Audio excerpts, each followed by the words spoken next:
Pemirsa, sampailah kita di segmen penghujung dialog berita Satu View kali ini. Mas Tri, ini sepekan ke depan hot issue apa yang akan diangkat? Ya, tentu saja kasus pra-peradilan BG yang diajukan ke PN Jaksel itu akan dilanjutkan di pekan depan dari Jumat. Kemarin juga pra-peradilan Budi Gunawan ini juga dilanjutkan. ada kontroversi terkait hakimnya begitu ya? Ya, masalah ya. Ini yang jadi perhatian bahwa hakim tersebut ternyata berkali-kali dilaporkan tentang kasus ke Komisi Yudisial walaupun belum ada bukti. Ya. Bahkan sampai Komisi Yudisial mengirim tim secara khusus ke PN Jaksel dan membriefing seluruh hakim secara tidak langsung mengatakan bahwa jangan main-main dengan kasus yang sedang ditangani. Tapi kita sebagai audiens gitu, sebagai orang yang melihat dari luar, memang perlu melihat track record orang-orang yang menangani kasus-kasus tersebut gitu. Begitu pula ketika kasus penanganan BW yang menangani, kita juga tahu pimpinannya adalah Daniel Tifona gitu. Track recordnya seperti apa, kita juga yang sebelumnya juga bahkan pernah mendapatkan hukuman gitu dari lembaganya.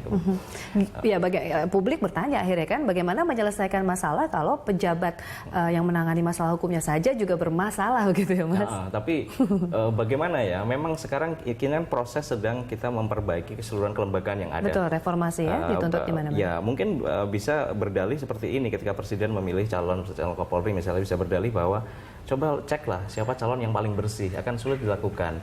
Tapi setidaknya standar-standar etika itu tetap ditegakkan gitu. Kalau jadi tersangka ya udah nggak jadi gitu.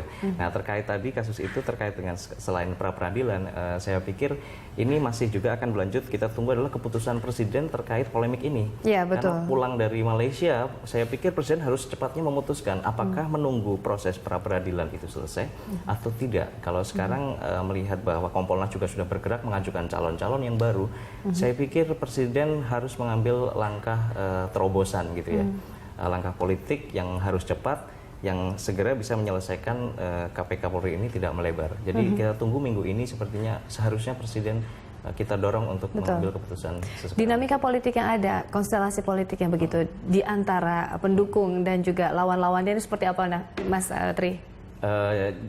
Nah, ini ada satu hikmah boleh kita lihat gitu ya. Ketika adanya kasus polemik ini ya, pencalonan calon Kapolri yang bermasalah dan kasus BW, KMP juga akhirnya mendukung KIH ya.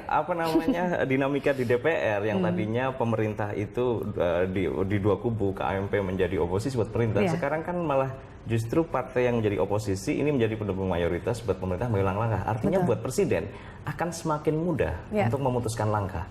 Apakah dia seharusnya lebih cepat untuk memutuskan tidak mencalonkan BG dan mengajukan calon lain yang bersih. Dan saya pikir Presiden harus tetap berkoordinasi dengan lembaga-lembaga yang selama ini dipercaya, ke KPK, ke PPATK. Empat calon itu jangan sampai punya rekam jejak yang sama dengan BG yang ternyata dia ditetapkan menjadi tersangka. Baik. Mungkin itu saja isu sepekan ke depan ya, masih hot yang akan dibahas ya di media nasional terkemuka. Ya, demikian Mas Tri, terima kasih telah hadir di Dialog Berita Satu View kali ini. Demikian dialog kita pemirsa, rangkaian informasi lainnya akan hadir setelah jeda pariwara.